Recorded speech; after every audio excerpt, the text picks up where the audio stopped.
Hi viewers, welcome back to Medicoes. स्वागत है Medicoes channel में। आज मैं कुछ आपको कॉमन केसेस की टॉपिक बताऊंगा। मोस्टली ये विंटर सीजन में छोटे बच्चों को और बूढ़ों को होता है लंग इन्फेक्शन। लंग इन्फेक्शन के माने जिसको हम मेडिकल टर्मिनोलॉजी लैंग्वेज में LRTA कहते हैं। LRTA का मतलब लोअर रेस्पिरेटरी ट्रैक इन्फेक्शन होता है। ये हमको रेडियोलॉजी एग्जामिनेशन से पता चलता है, मतलब चेस्ट एक्सरे से हमको क्लैरिफाई होता है। चलो आगे जानते हैं। दोस्तों, हम आज इस वीडियो में ब्रोंकाइटिस के बारे में जानते हैं। इसमें दो प्रकार के ब्रोंकाइटिस होते हैं। First one acute bronchitis and second one chronic bronchitis.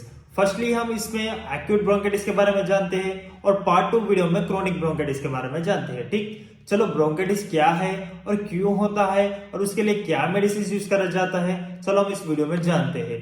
Video देखने से पहले जो भी नए हैं इस चैनल में जल्दी से सब्सक्राइब कर लीजिए और बेल आइकन प्रेस करना ना भूलें। Thank you so much. What is bronchitis? Bronchitis के बारे में बात की जाए तो ब्रोंकाइल में इन्फ्लेमेशन का मतलब सूजन। ब्रोंकाइल होता क्या है? ये जो आपको स्क्रीन पे दिखाई दे रहा है ये आपका रेस्पिरेटरी पार्ट है जिसको हम लंग्स कहते हैं। ये जो आपको लंग्स के बीच में दिखाई दे रहा है इसको हम ट्रकिया कहते हैं। ये दोनों पार्ट में डिवाइड हो जाता है जो हम उसको ब्रोंकाइटिस कहते हैं।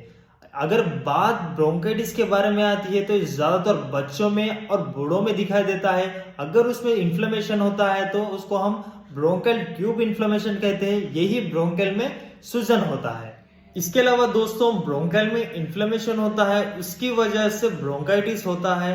वो ज्यादा सूजन आने से या फूल जाने से स्वेलिंग आ जाती है, और लेकिन पेशेंट का लुमन होता है वो कम हो जाता है। वो बहुत सारे सिम्टम्स होते हैं। चलो वो आगे जानते हैं हम। अब अगर बात करें तो टाइप्स ऑफ ब्रोंकाइटिस कितने प्रकार के होते हैं। एक्यूट ब्रोंकाइटिस और क्रोनिक ब्रोंकाइटिस आपको स्टार्टिंग में ही बता चुका हूं मैं। एक्यूट ब्रोंकाइटिस जो होता है वो कुछ दिन तक हमारे साथ सर्वाइव करता है और चला जाता है।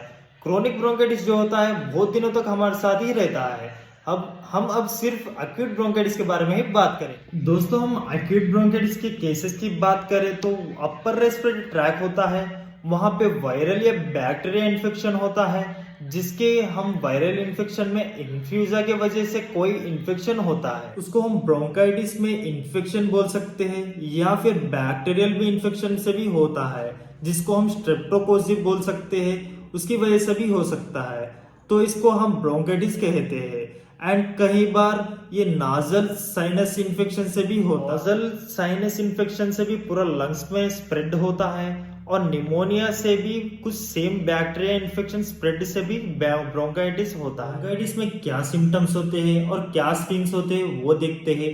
फर्स्ट वन माइल्ड फीवर, मतलब अंदर फीवर रहना और हेडेक और ड्राई कफ होना, और साथ में एनोरेक्सिया की समस्या होती है, मतलब बिल्कुल भी भूख नहीं लगना, और साथ में चेस्ट पेन और चेस्ट में कुछ अलग सी आवाजें, मतलब वीजिंग साउंड्स रहना लंग्स में, और साथ में डिफिकल्ट ब्रीथिंग, मतलब सांस लेने में परेशानी होना, कॉफ ज्यादा होना, नींद में से एकदम बेचैनी से उठना, और कुछ सिम्टम्स पाए जाते हैं एक्यूट ब्रोंकाइटिस में।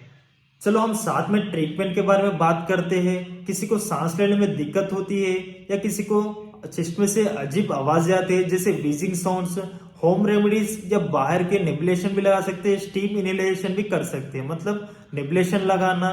और उसके साथ बड़े लोगों को कुछ मेडिसिन यूज करना पड़ता है जैसे डिओलिन एंड एस्थेलिन। ये दोनों रेस्पिरेटरी इन्फेक्शन के लिए काम आती है, वो अंदर जाके रेस्पिरेटरी इन्फेक्शन को खत्म कर देती है। एंड इसके अलावा 3 टैबलेट की जरूरत पड़ती है, सिर्फ ये बड़े लोगों के लिए है। Azithromycin and erythromycin and amoxicillin, ये तीनों भी 500 mg के होते हैं। ये कुछ 3 एंटीबायोटिक्स है जो रेस्पिरेटरी के लिए काम आती है, और बैक्टीरिया इन्फेक्शन और साथ में वायरल इन्फेक्शन को भी काम आती है। ये 3 टैबलेट यूज नहीं करना है, इसमें कोई एक टैबलेट यूज करना है। एंड अगर साथ में फीवर और पेन्स होते हैं तो टैबलेट डाइनोफर यूज करना है।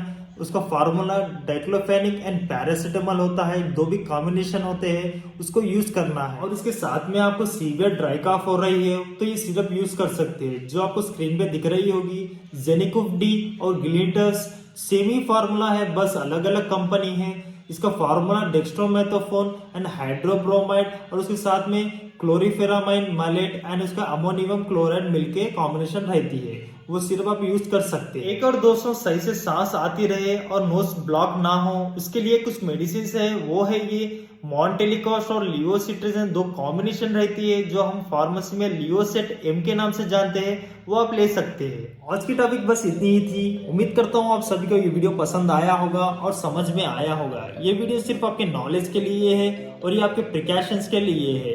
कृपया करके आप घर पे अपने खुद ही से मेडिकेशंस ना ले और अपनी खुद ही से ट्रीटमेंट ना करें।